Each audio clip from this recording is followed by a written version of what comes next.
World Surf Through proiektua Araban jaio zen, Kolonbiara bidaiatu zuen eta Arabara bueltatzen da. Gutunen bidez, nolabait gonbite bat luzatuz, jendea konektatzeko nolabait.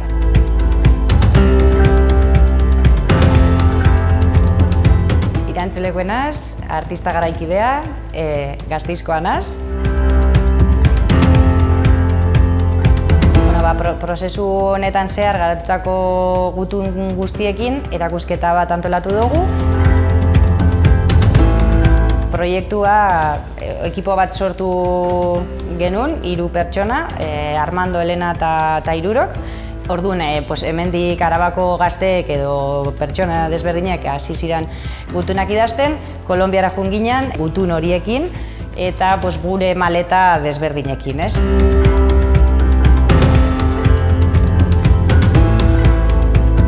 Ibagen egon ginen, bertan mural desberdinak garatu genituen leku desberdinetatik, baina detez ere Ibagen.